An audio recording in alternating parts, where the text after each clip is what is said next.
The word incel is short for involuntarily celibate. At its simplest, it describes a person who wants romantic or sexual relationships but feels unable to find them. But in modern internet culture, the word has come to mean much more than loneliness or rejection. It now often refers to a specific online subculture, mostly made up of heterosexual men, where personal frustration is filtered through resentment, fatalism, and hostility toward women. Not every lonely person is an incel, and not every person who struggles with dating shares extremist beliefs. The important distinction is ideology. In incel communities, private pain is often transformed into a worldview, a belief system that claims society, women, feminism, and attractive men are responsible for their suffering. That shift from personal disappointment to group grievance is what has made the subculture a subject of public concern. The term itself did not begin as a violent label. In the 1990s, it was reportedly used in a more general and sympathetic way to describe people of different genders who felt lonely, socially excluded, or unsuccessful in love. Over time, however, the meaning changed as internet forums developed their own language, hierarchies, and shared explanations for rejection. By the 2010s, incel spaces had become more visible, especially after controversial online communities attracted attention for extreme misogyny and harassment. The banning of the subreddit r/incels marked a turning point in public awareness. It showed that this was no longer just an obscure corner of the internet. Major platforms were beginning to see certain incel spaces as harmful communities that normalized hate, dehumanization, and sometimes violence. At the center of incel ideology is a fatalistic story about attraction and social status. Many incels argue that dating is controlled almost entirely by biology and appearance. In this worldview, physically attractive and high-status men, often nicknamed chads, receive nearly all romantic attention, while unattractive men are permanently excluded. Women are often portrayed not as individuals with preferences, personalities, or agency, but as a single group driven by shallow instincts. This belief is sometimes tied to the idea of hypergamy, the claim that women naturally seek only higher-status partners. The problem with this narrative is not simply that it is pessimistic. It reduces complex human relationships to rigid categories and turns rejection into evidence of an unchangeable social conspiracy. A major concept in incel spaces is the black pill. It is related to the broader manosphere idea of the red pill, which claims to reveal hidden truths about gender, dating, and power. But the black pill is darker and more fatalistic. It argues that unattractive men cannot meaningfully improve their romantic prospects because appearance and social rank determine everything. For someone already struggling with isolation, this belief can be psychologically powerful. It offers an explanation for pain, but it also removes hope.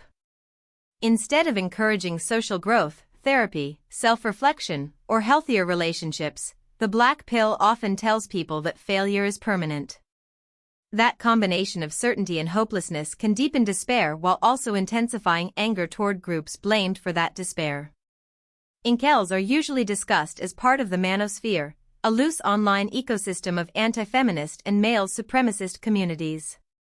This ecosystem includes different groups with different beliefs, such as men's rights activists, men going their own way, and pickup artist communities. They are not identical, but they often share narratives about men being oppressed by feminism, women having too much power, or modern society being unfairly structured against men. In incel spaces, those ideas become fused with sexual entitlement and resentment. The result is a worldview where women are blamed for men's loneliness, feminism is blamed for social change, and attractive men are blamed for winning a supposedly fixed dating competition. This creates a closed explanation for almost every frustration. The language used in incel communities matters because language shapes what people come to see as normal. Many forums are known for hostile sexism, sexual objectification, dehumanization of women, and contempt for sexually active people. Women may be discussed as if they are a separate species or a resource being unfairly withheld. Men who are successful in dating may be portrayed as enemies. This kind of language does more than express anger, it can lower empathy. When a group repeatedly describes others as cruel, inferior, manipulative, or deserving of punishment, it becomes easier for members to justify harassment or even violence.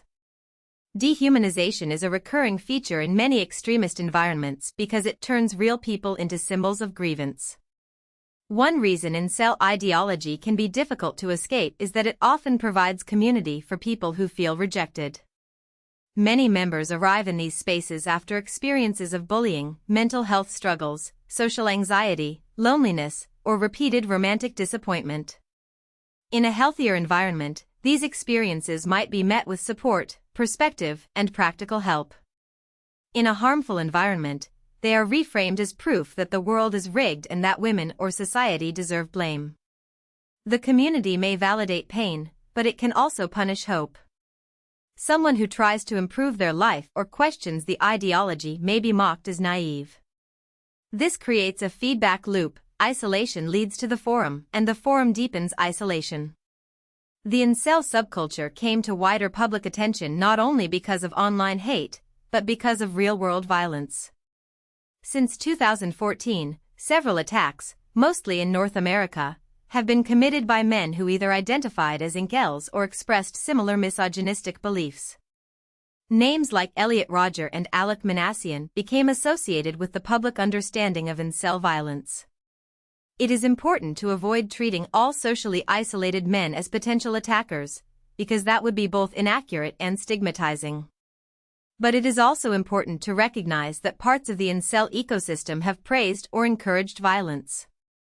When a community turns perpetrators into symbols or martyrs, it can inspire others who are already angry, hopeless, and searching for meaning. Researchers, watchdog organizations, and security experts have increasingly described violent incel ideology as a form of extremism. The Southern Poverty Law Center has placed incels within an online male supremacist ecosystem and included related groups in its hate monitoring work. The Global Internet Forum to Counter Terrorism has described the incel community as sharing a misogynistic ideology with extremist hallmarks, a myth of a lost past, a belief in predestined personal failure, and hostility toward women framed as a class. These assessments do not mean that every person using the term incel is violent. They mean that the ideology found in many incel spaces can meet warning signs seen in extremist movements, especially when grievance, dehumanization, and calls for revenge come together. The size of the incel subculture is hard to measure. Estimates range from thousands to hundreds of thousands because communities move between platforms, use coded language, and blur into larger online spaces. Some forums are public, others private, and many users only read without posting. But influence is not only about numbers. A small online community can still shape language, spread memes, and push vulnerable people toward more extreme beliefs. Digital platforms can accelerate this process through recommendation systems, anonymity, and the constant availability of grievance-based content. For someone spending hours in these spaces, the forum can feel like the whole world, even if it represents a narrow and distorted view of human relationships. Understanding incels also means separating explanation from excuse. Loneliness is real. Romantic rejection can be painful. Social isolation can harm mental health. Many people, including men, struggle with shame, insecurity, and a lack of emotional support. But none of that justifies misogyny, entitlement, harassment, or violence. A useful response has to address both sides: compassion for people experiencing isolation, and firm rejection of ideologies that blame or dehumanize others. Healthy intervention might include mental health care, social skills support, community connection, moderation of violent spaces, and education about relationships that emphasizes consent, mutual respect, and emotional maturity. The goal is not to mock lonely people, it is to prevent pain from being weaponized. The story of the incel subculture is a warning about what can happen when personal suffering is absorbed into an online ideology of blame. What begins as rejection can become resentment. Resentment can become identity. Identity can become a community built around hostility. And in the most dangerous cases, that hostility can become extremism. The way out requires more than banning a single forum, because the underlying issues can reappear elsewhere: isolation, misogyny, fatalism, and the search for belonging. But naming the pattern matters. Inceldom, as an ideology, is not simply about not having sex or relationships. It is about turning human connection into a hierarchy, turning women into enemies, and turning despair into a worldview. If you found this helpful, please like this video and subscribe for more explainers.